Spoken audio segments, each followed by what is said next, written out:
चलिए, अब hydrogenation reaction में बेटा हमने कहाँ तक पढ़ लिया था। हमने हाइड्रोजनेशन रिएक्शन में ये देख लिया था, इट इज सेबेटियर-सेंडरन रिएक्शन। रेने-निकल क्या होता है हमने वो देख लिया था। विल्किंसन कैटलिस्ट क्या होता है वो देख लिया था। कैटेलाइटिक हाइड्रोजनेशन है ना, किसको हम बोलते हैं वो हमने देख लिया था, ठीक है। या कैटेलाइटिक हाइड्रोजिनोलिसिस किसको बोलते हैं। फिर विल्किंसन कैटलिस्ट ये देख लिया था। और यहाँ तक जो एडिशन हो रहे थे हाइड्रोजन के, किसी से देवर सिन एडिशन, ठीक है। तो यहाँ तक की चीजें हमने देख ली थी, है ना। अब हाइड्रोजनेशन में ही अगला हम क्या देखेंगे बेटा, it is partial reduction of alkyne, ठीक है। अल्काइंस जो हैं इनका जब कंप्लीट हाइड्रोजनेशन हुआ था तो क्या बना था, दैट इज अल्केन बना था, ठीक है। अब हम क्या देखेंगे, तो हम बोलेंगे इट इज हाइड्रोजन से अब क्या देख रहे हैं, it is partial reduction of alkyne, मतलब अल्काइन की रिएक्शन को अब अपन कहाँ रुकवाने वाले हैं, अल्कीन पर रुकवाने वाले हैं। समझा के बेटा बात ये। तो अब यहाँ पे हमको क्या करना पड़ेगा, रिएक्शन को थोड़ा मॉडिफाई करना पड़ता है ना। इसमें पहला जो रिएजेंट हम लेते हैं वो क्या रहेगा, it is hydrogen plus poison palladium, ठीक है। पॉइजन पैलेडियम जो होता है ये क्या कहलाता है, लिंडलर्स कैटलिस्ट कहलाता है ना। पॉइजन पैलेडियम इज व्हाट, तो हम बोलेंगे दिस इज लिंडलर्स कैटलिस्ट, ठीक है। तो हाइड्रोजन के साथ हम जब अल्काइन की रिएक्शन करवा रहे हैं in presence of poison palladium मतलब लिंडर्स कैटलिस्ट, ठीक है। तो ये रिएक्शन जो होती है ये क्या हो जाएगी, तो हम बोलेंगे अल्काइन से अल्कीन पर रुक जाती है ना। यहाँ पर पॉइजन का मतलब क्या है बेटा, तो हम बोलेंगे कि पैलेडियम इसकी कैटालाइटिक एफिशिएंसी काफी अच्छी थी, है ना।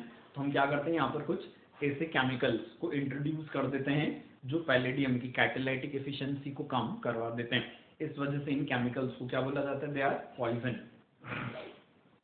समझ आ गई बेटा बात ये, ठीक है।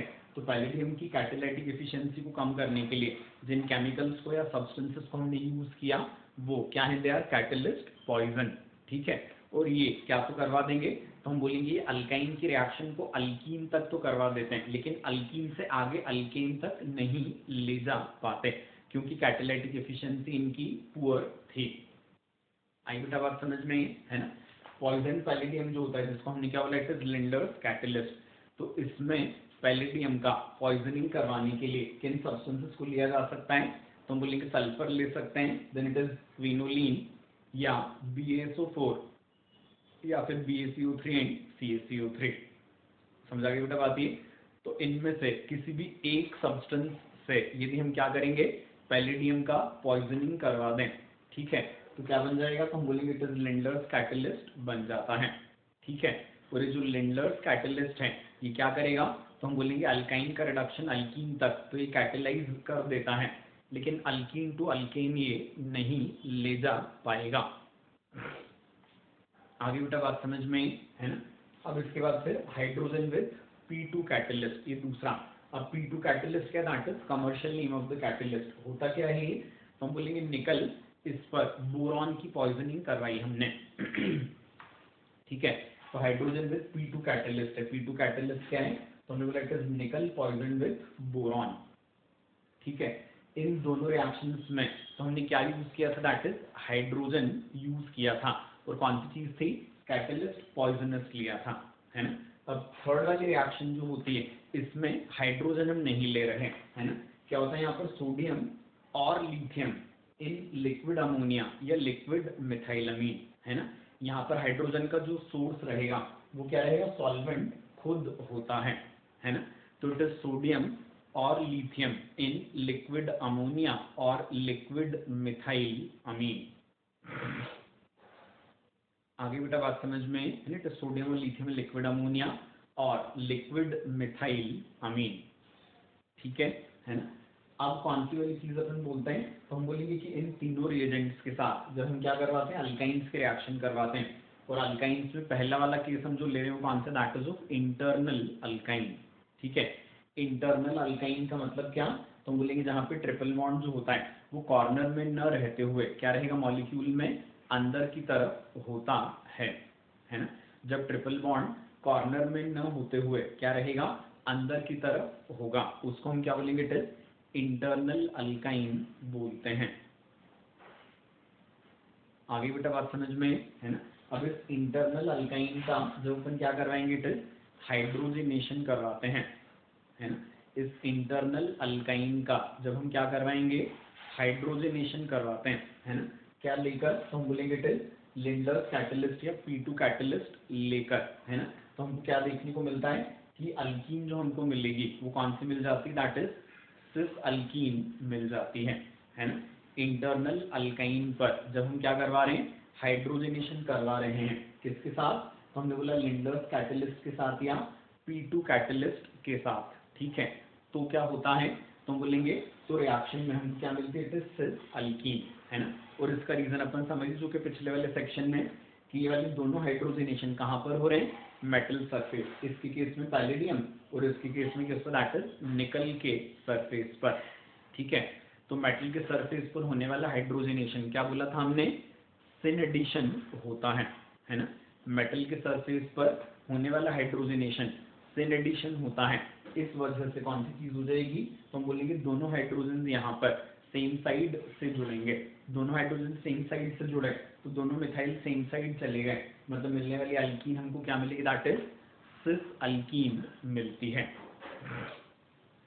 समझ आगे बेटा बात ये, है ना। तो कौन सी चीज बोली हमने कि इंटरनल अल्काइन पर जब हमने रिएक्शन करवाया किसका, हाइड्रोजन विथ लिंडर्स कैटलिस्ट या P2 कैटलिस्ट, ठीक है। तो हुआ क्या यहाँ, तो हमने बोला तो यहाँ पर ना कौन सी वाली चीज हो गई, तो हमने बोला रिएक्शन में ना क्या हो जाएगा, इट इज सिन एडिशन हो जाता है, और सिन एडिशन के होने की वजह से क्या मिल जाएगा हमको, दैट इज सिस अल्कीन मिल जाती है। क्लियर बेटा अच्छे से, है ना। इसके बाद फिर कौन सी चीज हम बोलते हैं कि जब हम इंटरनल अल्काइन पर रिएक्शन करवाते हैं किसका, सोडियम और लिथियम इन लिक्विड अमोनिया, है ना। इंटरनल अल्काइन पर जब हमने रिएक्शन करवाया सोडियम और लिथियम इन लिक्विड अमोनिया का, ठीक है, तो इस केस में अब क्या मिलता है हमको, दैट इज ट्रांस अल्कीन मिलती है, ठीक है ना। सोडियम और लिथियम लिक्विड अमोनिया, इस पर जब रिएक्शन करवाई तो क्या मिला हमको, दैट इज ट्रांस अल्कीन, है ना। अब इसका रीजन हम देखते हैं, that again is simple to understand, क्योंकि इस टाइप का mechanism we have studied already, है ना। क्या बोलते हैं अपन यहाँ पर, सोडियम एज द रिएक्टेंट है, मतलब मेटल है, तो क्या हो जाएगा यहाँ पर सिंगल इलेक्ट्रॉन ट्रांसफर, है ना। सिंगल इलेक्ट्रॉन ट्रांसफर जब किस पर होता है, पाई बॉन्ड पर होता है ना। सिंगल इलेक्ट्रॉन ट्रांसफर जब पाई बॉन्ड पर होगा, ठीक है, तो क्या बनेगा यहाँ पर रेडिकल एनायन बनता है ना। सिंगल इलेक्ट्रॉन ट्रांसफर जब पाई बॉन्ड पर होता है तो यहाँ फॉर्मेशन होता है किसका, that is of radical anion. आइए बेटा बात समझ में, है ना। अब कौन सी वाली चीज होती है, तो हम बोलेंगे एनायन बना, ये क्या होता है, तो हम बोलेंगे एनायन काफी ज्यादा स्ट्रॉन्ग बेस होगा, क्योंकि कार्बन पर निगेटिव है, तो ये अमोनिया में से क्या निकाल लेता है, हाइड्रोजन निकाल लेता है। तो एक कार्बन पर क्या हो गया, यहाँ हाइड्रोजन आ गया। समझ आ गई बेटा बात ये। अब क्या हो जाएगा यहाँ पर, तो हम बोलेंगे सोडियम से अब रेडिकल बचा एनायन पर हाइड्रोजन के आने के बाद, रेडिकल एनायन में एनायन पर हाइड्रोजन आ गया तो सिर्फ रेडिकल बचा। अब इस रेडिकल पर जब फिर से सोडियम से सिंगल इलेक्ट्रॉन ट्रांसफर होगा तो क्या बनेगा, यहाँ पर फिर से एनायन बन जाता है ना। यहाँ क्या होगा, तो बोलेंगे यहाँ पर फिर से एनायन का फॉर्मेशन हो जाता है। क्लियर हुआ बेटा ये, ठीक है। अब जब एनायन बना तो इस एनायन में कार्बन का हाइब्रिडाइजेशन यदि हम देखेंगे तो कार्बन का हाइब्रिडाइजेशन क्या होता है, यहाँ sp2 होता है, मतलब कार्बन क्या रहेगा, दैट इज प्लेनर, ठीक है। तो कार्बन प्लेनर है, मतलब क्या हो जाएगा, ये सभी जगहों से हम बोले प्लेनर में तो या तो ऊपर नीचे बोलेंगे या आगे पीछे बोलेंगे, तो हम बोलेंगे ऊपर नीचे या आगे पीछे दोनों तरफ से ये कैसा दिखता है, एक जैसा ही दिखता है ना। एक जैसे दिखने का मतलब क्या, तो हम बोलेंगे इसका नेगेटिव चार्ज जो होता है इसकी visibility front side back side से एक जैसी रहेगी। आ रही बेटा बात समझ में, ठीक है। तो ये कार्बन sp2 हाइब्रिडाइज्ड है, प्लेनर है, इसलिए इसकी नेगेटिव चार्ज की visibility that was equal from both the side, ठीक है। अब इस पर क्या लगा हुआ है, तो हमने बोला नेगेटिव चार्ज तो है।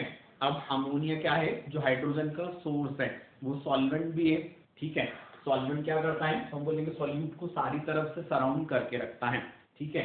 तो अमोनिया ने इस मॉलिक्यूल को आगे से पीछे से दोनों तरफ से सराउंड कर रखा है ना। मतलब क्या हो सकता है, तो हम बोलेंगे इसमें हाइड्रोजन पीछे से भी आ सकता है आगे से भी, या हम क्या बोल सकते हैं ऊपर से भी आ सकता है और नीचे से भी, ठीक है।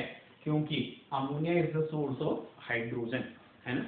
तो अब क्या होता है, तो हम बोलेंगे इस जैसे इस कार्बन पर हाइड्रोजन हम मान लें कि नीचे की तरफ से लगा, तो हम क्या बोलेंगे, ये कार्बन जो है ये हाइड्रोजन ऊपर से भी ले सकता था, नीचे से भी। यदि नीचे से हाइड्रोजन लेता तो बनती इससे अल्कीन, क्योंकि दोनों हाइड्रोजन सेम साइड आ जाते, उससे अल्कीन होती क्या है, कम स्टेबल, ठीक है। और यदि ऊपर वाले अमोनिया से हाइड्रोजन ले रहा है तो क्या बनेगा, ट्रांस अल्कीन, जो होती क्या है, ज्यादा स्टेबल।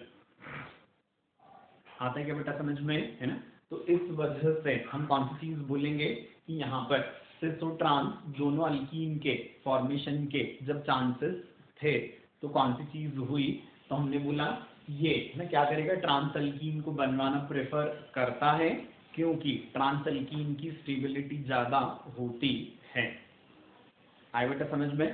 तो इस वजह से सोडियम और लिथियम में लिक्विड अमोनिया, इनके केस में किसका फॉर्मेशन हो जाता है, तो हम बोलेंगे इट इज ट्रांस अल्कीन का फॉर्मेशन हो जाता है। क्लियर हो गया अच्छे से ये, है ना। अब हम कौन सी चीज बोलेंगे कि फर्स्ट वाले केस में लिंडर्स या P2 कैटलिस्ट के केस में वहां पर भी सिस ट्रांस दोनों बन तो सकते थे, दोनों के बनने की प्रोबेबिलिटी थी, लेकिन बनता सिर्फ सिस है। तो इसी वाले रिएक्शन जिनमें क्या होता है, दो स्टीरियो आइसोमर्स के बनने की पॉसिबिलिटी हो, ठीक है, लेकिन बन सिर्फ एक ही जाए एक्सक्लूसिवली, तो ऐसी रिएक्शंस क्या कहलाती हैं, स्टीरियो स्पेसिफिक, ठीक है। और दो स्टीरियो आइसोमर्स बन सकते हो, दोनों बन भी जाएं लेकिन एक ज्यादा बने और एक कम बने, तो तब हम रिएक्शन को क्या बोलेंगे, इट इज स्टीरियो सिलेक्टिव, ठीक है। तो सोडियम और लिथियम लिक्विड अमोनिया, इसके साथ जो रिएक्शन थी वो कैसी थी, दैट वाज स्टीरियो सिलेक्टिव। समझ आ रही बेटा बात ये, ठीक है।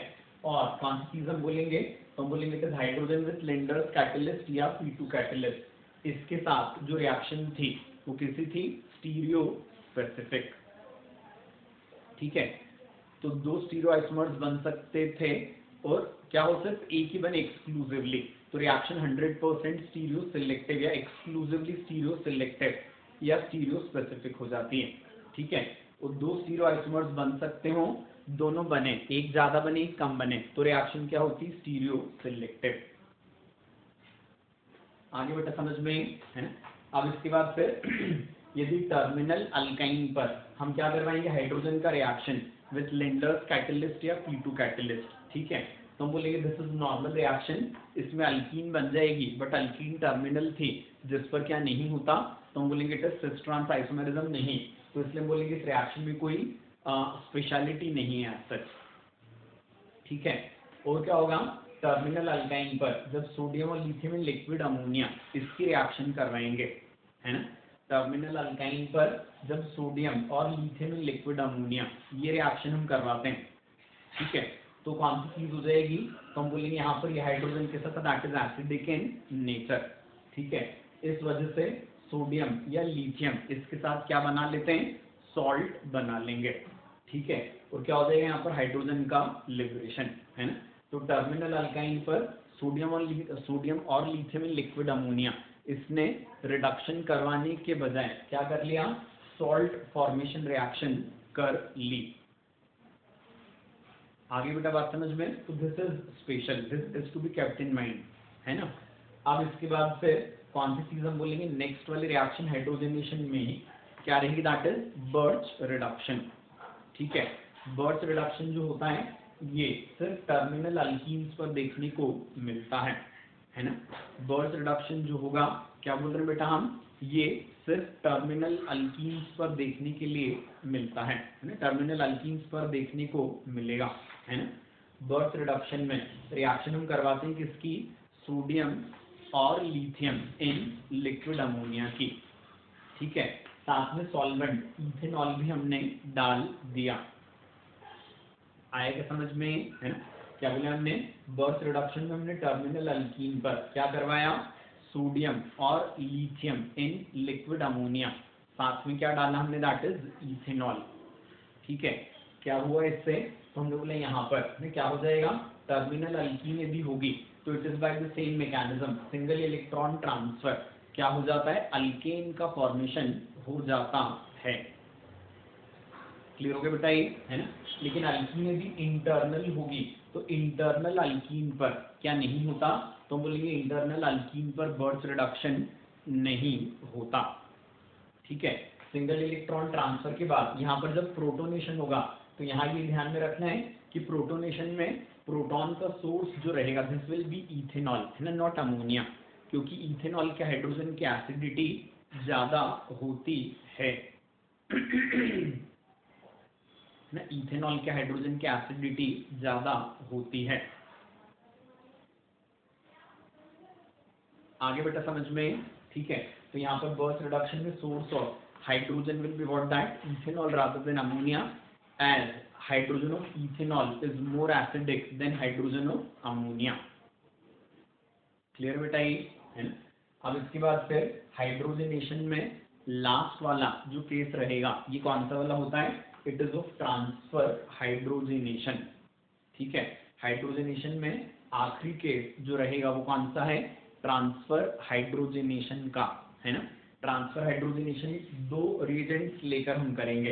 एक रिएजेंट जो होता है इसमें से कौन सा रहेगा, दैट इज डाइइमाइड।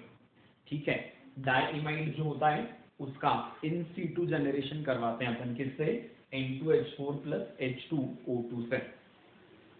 समझ आ रही बेटा बात ये। तो क्वेश्चन में आपको ध्यान में रखना है N2H2 डायरेक्टली न देते हुए आपको क्या भी दिया जा सकता है, N2H4 + H2O2 भी दिया जा सकता है। क्लियर हो गई बेटा बात ये, है ना। तो हम कौन सी चीज बोलेंगे कि ट्रांसफर हाइड्रोजनेशन किससे करवा रहे हैं हम, तो हम बोलेंगे ट्रांसफर हाइड्रोजनेशन के लिए one of the reagents is what, तो हम बोलते हैं इट इज डाइइमाइड।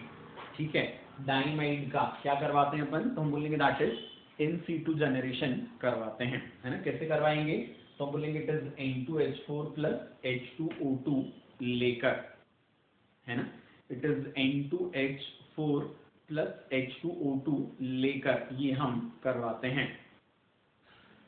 आए बेटा समझ में, है ना।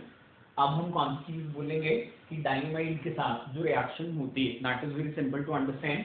क्या रहेगा यहाँ पर, carbon carbon pi bond that is alkene है।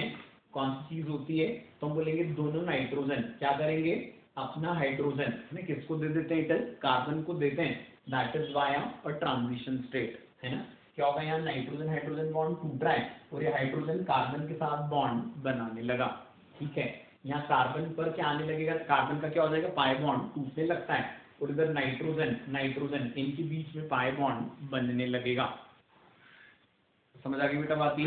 तो क्या होगा यहाँ पर, ये 6 मेंबर्ड साइक्लिक ट्रांजिशन स्टेट बनती है और इस 6 मेंबर्ड साइक्लिक ट्रांजिशन स्टेट के थ्रू क्या होता है, इट इज हाइड्रोजन का ट्रांसफर नाइट्रोजन पर से किस पर हो जाता है, दैट इज कार्बन पर हो जाता है ना। तो क्या हो गया यहाँ पे, कार्बन पर, दोनों कार्बन पर एक एक हाइड्रोजन, उधर क्या हो गया, नाइट्रोजन का इवोल्यूशन हो गया। समझा गई बेटा बात ये। तो डाइमाइड से reaction 6 membered cyclic transition state के थ्रू आगे बढ़ी, जिससे फॉर्मेशन हो जाएगा यहाँ पर किसका, दैट इज ऑफ अल्केन, है ना। अब मैकेनिज्म में आपको क्या दिख रहा है कि दोनों हाइड्रोजन कहाँ से जुड़ रहे हैं, कार्बन कार्बन पर, तो हमने बोला that is from the same side. ठीक है, इसलिए डाइमाइड के साथ होने वाला जो ट्रांसफर हाइड्रोजनेशन होता है ये क्या रहेगा, दैट इज सिन एडिशन ना। डाइमाइड के साथ होने वाला ट्रांसफर हाइड्रोजनेशन क्या होगा, तो हम बोलेंगे सिन एडिशन होता है। क्लियर बेटा अच्छे से ये, है ना। इसके बाद फिर कौन सी चीज होगी, ट्रांसफर हाइड्रोजनेशन जो होता है ये साइक्लोहेक्साडाइईन इसके थ्रू भी हो सकता है क्या बोला हमने, ट्रांसफर हाइड्रोजनेशन जो होगा ये डाइइमाइड के थ्रू भी हो सकता है ना। डाइमाइड नहीं, इट इज साइक्लोहेक्साडाइईन, क्योंकि साइक्लोहेक्साडाइईन में इन दोनों कार्बन पर से जब आप एक एक हाइड्रोजन हटाओगे, ठीक है, तो हाइड्रोजन हाइड्रोजन यहाँ जुड़ा और इधर क्या बन जाएगा, दैट इज पाई बॉन्ड बन जाता है। ठीक है, तो क्या होगा यहाँ पे, अल्केन बनेगा, साथ में क्या बन जाएगा, दैट इज बेंजीन, है ना। अल्केन बनेगा और साथ में क्या बनेगा, दैट इज बेंजीन बनता है। आया समझ में अच्छे से, है ना। तो कौन सी चीजें इसमें भी मैकेनिज्म यही 6 मेंबर्ड साइक्लिक ट्रांजिशन स्टेट वाला होगा। यहाँ से हाइड्रोजन के निकलने की वजह हमने क्या बोली, तो हमने बोला यहाँ पर क्या होता है, हाइड्रोजन के हटने से बेंजीन बनती है which is aromatic and hence is highly stable. आइए बेटा बात समझ में, है ना। तो हम कौन सी चीज बोल रहे हैं, तो हम बोलेंगे यहाँ पर है ना क्या हो गया, दैट इज ट्रांसफर हाइड्रोजनेशन हो गया। ठीक है, अब ट्रांसफर हाइड्रोजनेशन की एक और जो स्पेशलिटी होती है which is very important from question point of view, है ना, एंड दैट इज व्हाट, तो हम बोलेंगे ट्रांसफर हाइड्रोजनेशन से क्या होता है, तो हम बोलेंगे डाइइमाइड या साइक्लोहेक्साडाइईन अपने हाइड्रोजन किस पर ही ट्रांसफर करते हैं, तो हम बोलेंगे that is carbon carbon pi bond वाले कार्बन पर ही करते हैं। ठीक है, मॉलिक्यूल में भी दूसरे टाइप के पाई बॉन्ड्स हैं, जैसे कि कार्बन नाइट्रोजन पाई बॉन्ड है या कार्बन ऑक्सीजन पाई बॉन्ड है। ठीक है, तो इन पर क्या नहीं होता, ट्रांसफर हाइड्रोजनेशन नहीं होता। आ रही बेटा बात समझ में, क्या बोला हमने, ट्रांसफर हाइड्रोजनेशन जो होता है ये स्पेसिफिकली कहाँ देखने को मिलता है हमको, तो हम बोलेंगे it is carbon carbon pi bond पर ही देखने को मिलता है। मॉलिक्यूल में यदि कार्बन ऑक्सीजन पाई बॉन्ड या कार्बन नाइट्रोजन पाई बॉन्ड हो तो उन पर ट्रांसफर हाइड्रोजनेशन नहीं होगा। ठीक है, तो रिएक्शन काफी ज्यादा फायदेमंद हो जाएगी, है ना। किस टाइप से, तो हम बोलेंगे एक ही कंपाउंड में यदि कार्बन कार्बन पाई बॉन्ड भी है और कार्बन ऑक्सीजन पाई बॉन्ड भी है, ठीक है, और हमको क्या करवाना है, सिर्फ कार्बन कार्बन पाई बॉन्ड का हाइड्रोजनेशन करवाना है, कार्बन ऑक्सीजन पाई बॉन्ड या कार्बन नाइट्रोजन पाई बॉन्ड का नहीं करवाना है। ठीक है, तो तब हम कौन सी चीज करेंगे, तो हम बोलेंगे तब हम डाइइमाइड को यूज करेंगे या हम साइक्लोहेक्साडाइईन को यूज करेंगे, क्योंकि ये कार्बन कार्बन पाई बॉन्ड पर तो हाइड्रोजन भेज देते हैं लेकिन दूसरे टाइप के पाई बॉन्ड्स पर इनसे हाइड्रोजन का ट्रांसफर नहीं होता। आती बेटा बात समझ में, तो ऐसी वाली जो केमिकल रिएक्शंस होती हैं जिनमें कौन सी चीज होती है, तो हम बोलेंगे मॉलिक्यूल में एक से ज्यादा टाइप की लिंकेजेस प्रेजेंट होती हैं। ठीक है, और हमने कोई रिएजेंट डाला, वो क्या कर रहा है, किसी एक पर्टिकुलर लिंकेज पर तो रिएक्शन कर रहा है और जो दूसरी लिंकेजेस थी उनको उसने अनअफेक्टेड छोड़ दिया था।